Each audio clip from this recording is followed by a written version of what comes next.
Well, hello everybody. We're doing a video without Candice this week, so we're going to be joined by Ange. Hi. There's Ange, and she's she's normally found in the restaurant, but obviously we've got no restaurant to play with at the moment. But she's been helping us out, and Ange is a mad foodie. She's got her own Instagram account, which you can find at Cooking with Ange, I do believe, where she's been doing some videos and bits and bobs. Follow me. Shameless plug. Anyway, so we're going to go through the menu for this week, which is North African and Middle East in terms of inspired. I'll go through it from the top. So we're going to start off with a platter, a little bit different in that there's no choice of starter this week, but you have a starter to share. And this is going to be a platter consisting of tabbouleh.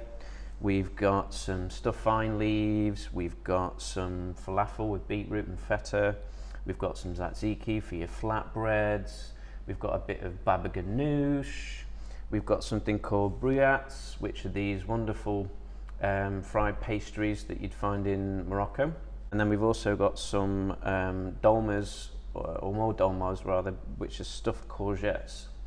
So there's the starter platter. Then with the mains, we've got couscous royale, which is a celebration dish with lots of charred grilled meats, lovely couscous, bit of sauce and veggies. And then we've also got a tagine of duck pomegranate, and that's coming served with some couscous and some little potatoes as well. And then for the fish dish, which we've not got with us because we can't eat everything, Ange. I'm sorry, Doug. We've got sea bass fillets with a shamula sauce, batata hara spiced potatoes, and then for the vegetarian dish, we've got our koresht geme, which is Iranian. I think it's Iranian of origin, and that's some yellowy split peas with a bit of lime going through there, some charred aubergine, and then we've got something called bagli polo, which is delicious. It's like rice with broad beans and dill. For desserts, we've got the mahancha, which is known as snake cake, which is a big phyllo twirl that's stuffed with almond, paste and rose. And then we've got the mesguta. Yeah, I'm gonna let you mesguta, keep on pronouncing things, yeah. Which is an orange and yogurt cake, very dense orange and yogurt cake. It's very, very delicious. And then we've got megli, which is going to be our rice pudding dish. A little bit different in that it's not using whole grains of rice, but it's got rice flour going through it, so it's quite smooth. Quite smooth, yeah. And it's got lots of spice and nuts in there as well. So I think we need to go for it. There's a couple of things that you've not tried before, isn't there? Quite a lot, I'm not gonna lie. Okay. Like, I am a foodie, but this is the cuisine that's still haven't been explored by me as much, and I don't really cook at home because it takes a lot of time and herbs and spices. Lots of spice. I mean, a lot of this comes from, or stems across the Silk Road line. So it starts off towards the end of North Africa around Egypt, and then it goes all through the Middle East, and it goes all the way to China. And this trade route is historically where all these different spices used to get traded, and that's why you get certain similarities in different spices and stuff. But I think we need to start off with obviously this platter, and I think you need to get stuck in. Right. Off you go. I'm gonna try the falafel first. Okay. Mainly because I love beetroot and feta together, and I'm very excited for that. Just take it. I'm gonna grab the whole thing. Just take it. Because I'm greedy. That is my cup of tea. That's delicious. I could eat a bowl of that in front of a TV. Yep. Definitely. So these are the dolmades. Yep. Which we actually So sell in is it just rice in them, isn't it? So it's rice, and then you've got a little bit of zing from lemon juice in there as well. Should be nice and zingy. Oh, that's interesting. It's really tasty though, isn't it? Well, I'm really intrigued by the baba ganoush. This is something that our head chef Gareth used to do all the time at a restaurant, or a group of restaurants he used to work at down in London, and they specialised in this type of cuisine. So, but he was telling me that when it came to doing the prep, the last thing at night before this left the kitchen was to put whole boxes of aubergines on their char grill in the coals, and then in the morning pick them out and use the blackened aubergines to make this baba ganoush. So it should be smoky, which it is. You should have some zing there from lemon juice. There should be garlic in there, but you're supposed to blacken the aubergines, but it should be nice. I like it. That's lovely. Oh, and tzatziki. I love tzatziki. We make them at home all the time. It's probably because Poland is quite close to the Middle East a little bit, so we get a few things going back and forth. What's interesting is this is called all sorts of different things around those countries that surround the Med. So you'll find it in a lot of different cuisines. The notion of putting yogurt and cucumber and fresh herbs through, it's used all over the around those Mediterranean countries. I must admit, this week it is a very generous feed. It is. It probably lasts people a couple of days, this, but after you don't. Yeah, like you would think sharing platter, might put you off because you don't get the choice of what you want, but at the same time you've got so many different things on it. I think it's better than picking one. Yeah, I mean, it's introducing people to different things, maybe not what they've had before, and it's better to share. So what's in that? So this is stuffed with cheese, and then we've got, I think, some leek and spinach through there as well. I'm going to use my hands, I'm sorry. Yeah, I was going to say that. It's just not the type of food you're going to eat with a knife and a fork. There's lemon in there. It's lovely and zingy. There's a little bit of spice. Very well seasoned. So far, my favourite. Right, try one of the courgettes. Now we're going to power through. We're going to power through. Right.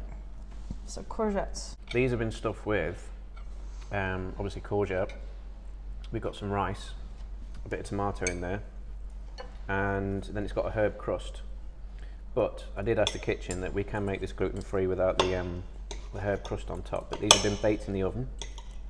Got lots of herbs in there, a little bit of spice. It's nice.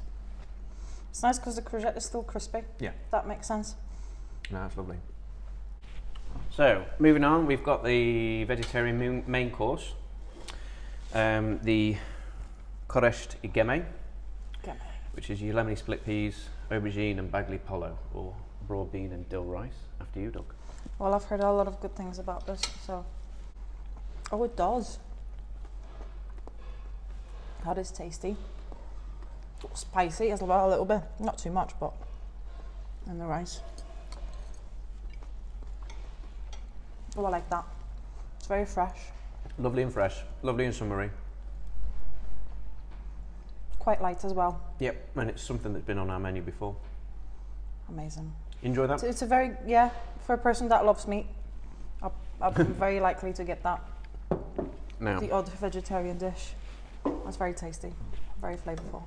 So the next one we've got is our duck tagine. This has been slow confit with onions, and we've also got some sultanas and raisins going through it.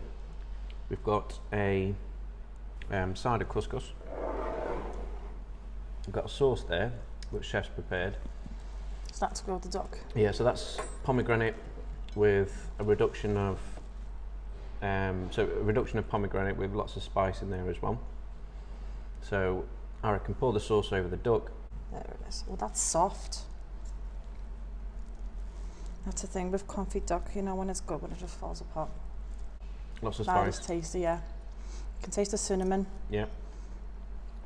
Like all of the Mediterranean herbs. It's tasty. And not the potatoes, are they like cooked in turmeric or something like that? I think there's a little bit of saffron in there. Oh, saffron. Yeah. Nice. But I think it's so indulgent. Nice warming spices. Perfect for this weather. That's lovely. Right. Nice. Then we've got the couscous royale. So this is a bit of a celebration dish, which in Morocco you will find it. believe it or not, the French are really big fans of the couscous royale as well. There's a world famous chef called Pierre Kaufmann, and I was reading about how this is one of his favourite dishes. This is a bloke who used to have a 3-star restaurant down in London, and this is one of his favourite dishes of all time. So it basically consists of charred meats. So you could have a stew or tagine made up with the lamb, or you could have a tagine or stew or vegetable stew then topped with different grilled meats. So merguez, which is a spiced lamb sausage, which you tend to get from North Africa. You've also got a skewer of charred lamb, and then we've got some chicken there as well. And then served with couscous, it's just a lovely sort of celebration dish. Sort of Morocco, Algeria, you'll get this spiced lamb sausage. This one's actually been made by our butchers. So that lamb is unreal. The lamb is incredible. This is the benefit of having a char, if you've got a char griller like we have, so this is a great use of it. I think we needed to definitely use it with this particular dish. That is so soft. It is, really tasty. If we weren't filming right now, I'll probably just take the plate and walk. Oh, very reddish. That's because of things like harissa. So you put like a harissa spice blend through it. That is nice. I'm liking that. When it comes to the desserts.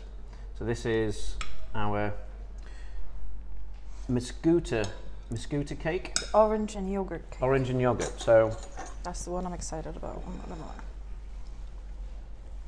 I'll do this because I'm gonna keep that one. You're not getting it back. It's quite a dense cake.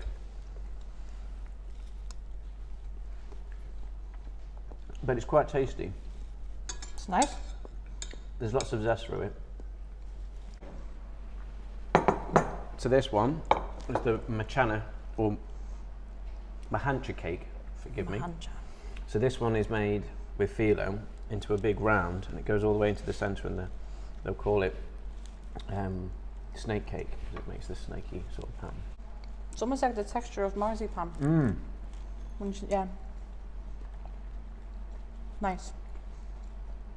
Very sweet. Very sweet, but rice pudding, so this one's a little bit different in that rather than using rice, whole grains, it's using rice flour. And we've made this one gluten-free. It's also got no dairy. Traditionally it's got no dairy. So it's suitable for vegans as well. So there's lots of spice in it, but you can taste star anise, nuts. It's very different, but Sam, our pastry chef, was using quite an authentic recipe for this one.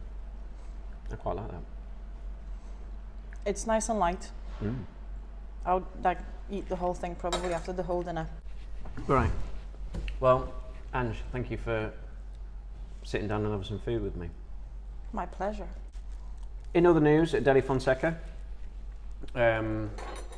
we've been getting bits and bobs in for the 14th of Feb, which, as we all know, is Valentine's.